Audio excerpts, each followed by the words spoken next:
The Anderson Tendulkar Trophy is level at one each. India bounced back from defeat at Headingley with a brilliant win at Edgbaston. They win by 336, their biggest win ever away from home. Steve Harmison joins us on ESPN Cricinfo Match Day to look back at things from the English perspective. And Steve, lots of pieces in the puzzle to dissect as far as where things went wrong for England.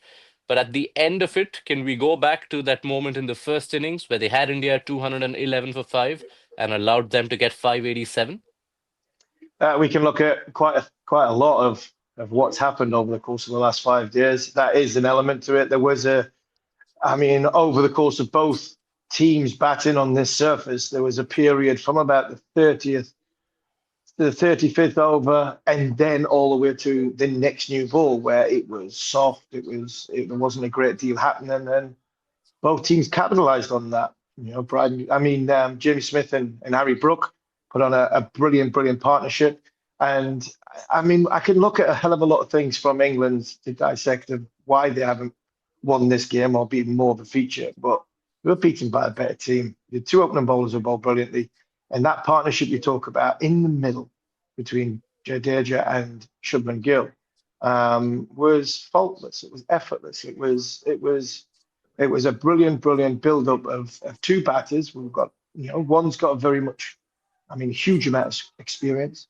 And England's bowling attack, I mean, have got a lot of inexperience when you take Chris Woakes out and Ben Stokes hasn't bowled for a great deal of time. The ball got soft, the pitch got really quiet and flat, and England just didn't have the answer. All right, so let's go to the bowling in more detail first because they've conceded 1,000 plus runs in this test. India have now made 350 plus in all four innings that they've Mm. batted. Why was it that an Indian bowling attack, minus Bumrah, looked so much better than the English bowling attack? Pitched it up, simple as that. They pitched it up, give it a chance to move laterally.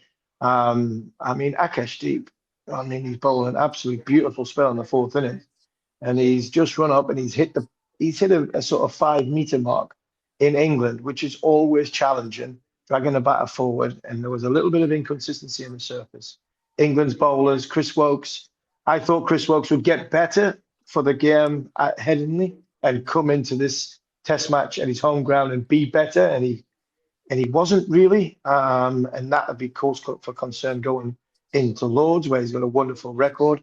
And the other two big tall bowlers, they're hit the deck bowlers on a pitch, which I'm not going to make this as an excuse because it's not.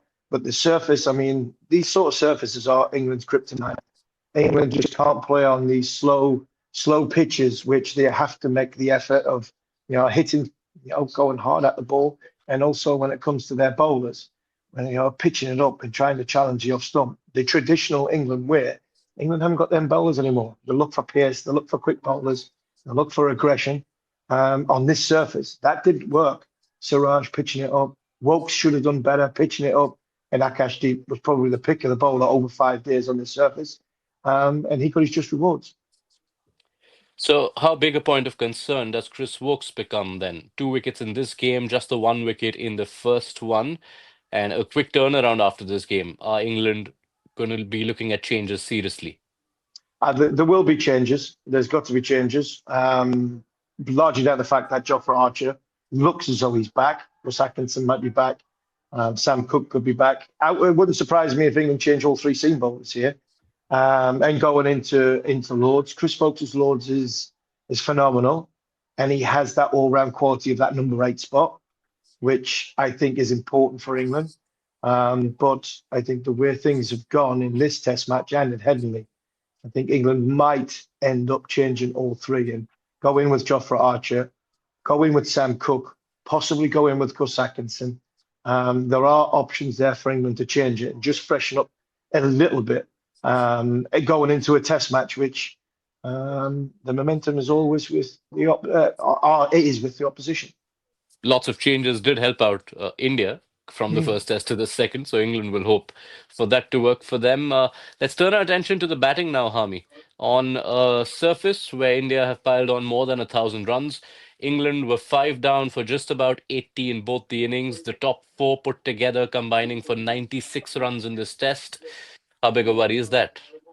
Yeah, it is a worry. Don't get me wrong, it's a worry, I think, but you've also got to put the contributing factor in. England fielded for 150 overs in that first 2 days and then had to go and bat for the back end of the last session. And you always do. I think it was Steve Hall that said if a team bats for 5 sessions, you're going into the sixth session. You could put two, possibly three wickets on the opposition because the amount of time they've had in the field, in concentration, and then bang, going into the battle with two bowlers who should, in theory, be fresh as anything, going with one quick burst and an onslaught at the end of the day. And England, both times, fell into that situation and didn't have the answer. They didn't have the technique or the answer. I thought Akashdeep bowled brilliantly with the new ball, both in the first innings and in the second innings. Question mark over Crawley's both shots. He'd probably want to take them back.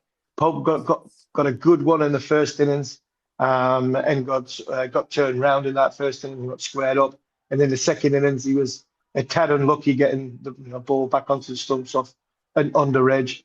And I think if there is a test match where India have done their homework on anybody, it's on Ben Duckett. It's such a rare where they've pitched it up, let him play with a straight bat, and he's got out well times like that. So that will please Moriam Okal and the bowlers because I'd like to think that's probably the best thing they've done. Where does this leave us in this series? It's so tantalizingly poised now. One game apiece. India have looked so good. Can't forget how good England were in the first test.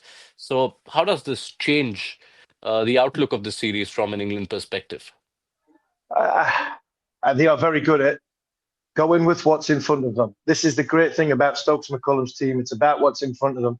They'll dust themselves down. They'll go through through things that they feel as though we could have done better. But come Thursday morning at 11 o'clock, they'll pick a side and they'll believe they can go out and win the contest. And that it doesn't matter what's happened before. And I think from India's point of view, they come away from Headingley, like we spoke during the preview of this test match. They just need to change a little things, tweak a little things. And I think England maybe need to tweak a little bit more. And I don't think it'll worry too much Ben Stokes or Brendan McCullum. It'll be about making sure that when they get to Lords, they've got the right side, they've got the right game plan, and it's about the execution. I mean, I thought it was going to be a great series. I think it's exceeded expectation. Hmm. Would be a disservice to close the lid on this test from an English perspective without bringing up Jamie Smith, who has gone and raked up the second highest tally for a wicketkeeper, the third highest tally for a wicketkeeper in a men's test. How good was he? Why did it work so well for him in a game where England's top order batters largely faltered?